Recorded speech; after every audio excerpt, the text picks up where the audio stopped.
everybody. My name is Reagan Roy, and I am joined today by Grayson Singleton, the host of Locked On SMU. Grayson, thank you so much for hopping on this call with me today to chat. How are you? I'm good. How are y'all doing? Appreciate y'all having me. Thank you. Yes, it's in the trenches of high school football season. It's a crazy time.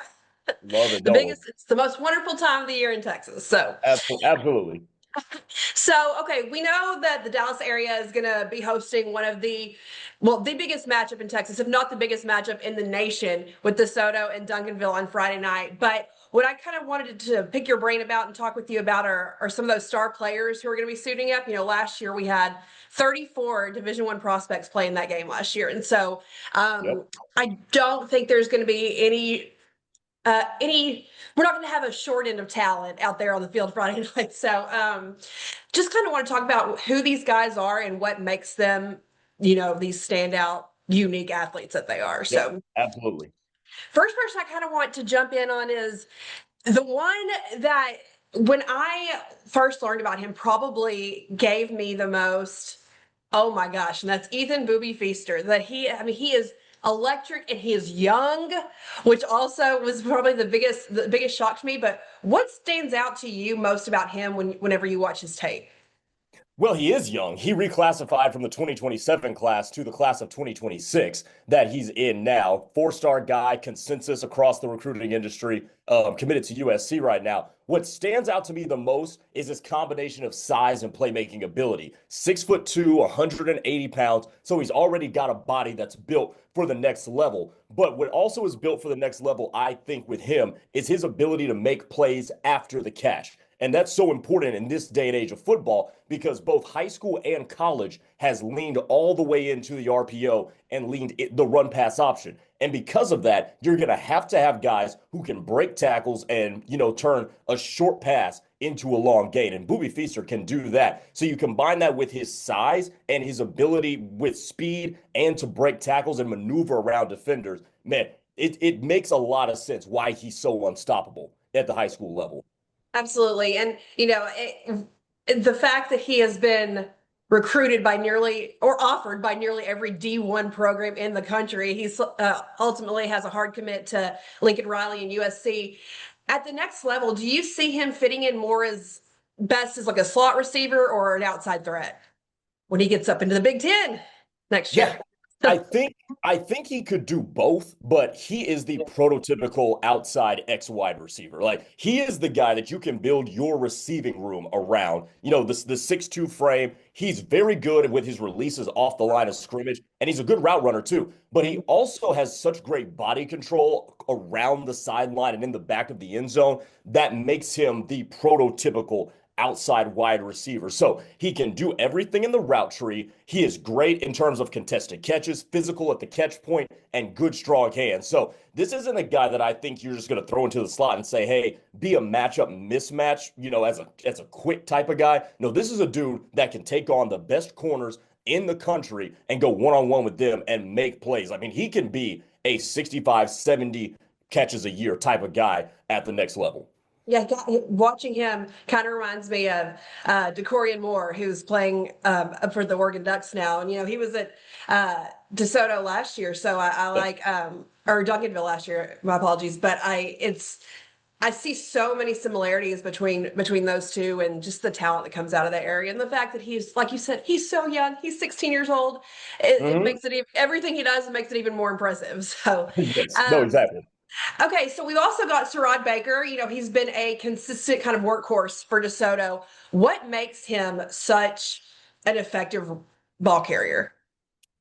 His vision, he has really good vision once he gets the ball in terms of finding the holes and knowing when to hit the holes, setting up his blocks and things like that. He is a very slippery dude as well. So even in tight spaces where you're running between the tackles, he's very hard to get a real good shot on. And then obviously he's going to have that speed that all top end running backs are going to have. But just the wiggle that he has and his ability to also run over you as well, because there's not a whole lot of guys with the combination of size and strength and speed and agility. He's Mhm. got all three of those. 5'11", 195 pounds, can run over you, can run around you.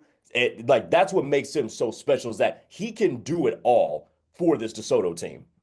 What? So when these colleges come and look at him, when these recruiters are out, what do you think they should be really paying attention to when they evaluate him? What is going to stand out and be that one thing that he can bring to the team that they may not have at this moment?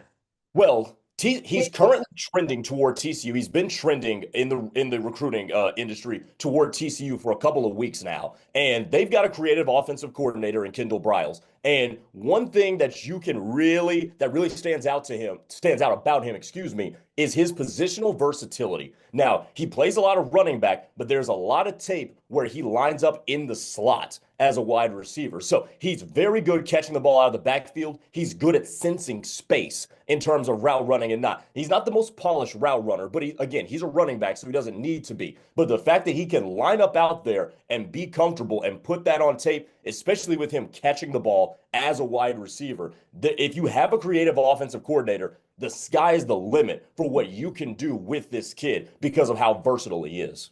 Absolutely.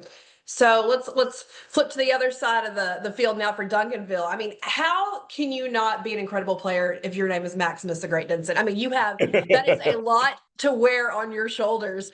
Just the name in itself, it's amazing. Absolutely love it. Reminds me of Lil Jordan Humphrey. I wish they would have been on the team together, and that would have just been the best roster ever. But he's still a young quarterback, but he's been showing plenty of poise this year as the play caller. So, what stands out to you most about his play this season so far? How quickly he processes information and makes quick, good decisions with the football. And you'll see this a lot on tape. And again, you need a quarterback that can do that in the modern age of the RPO heavy offenses that both high school and college run. You got to be able to make those reads quick and distribute the ball at just even quicker. And he's got a quick release. He's very accurate throwing the ball, whether it's inside the numbers or toward the boundary. He very rarely misses his spot. So when you see a guy that young who can process information that fast and then make the requisite decision even faster, that's going to be something that catches the eye of college scouts. Is he up there in the rankings, in the top rankings, top echelon of the 2027 quarterbacks in Texas? No, he's not there yet. He's still got some polishing as a passer that needs to get done. But in terms of upstairs, which is a big part of playing the position of quarterback, he's got that down.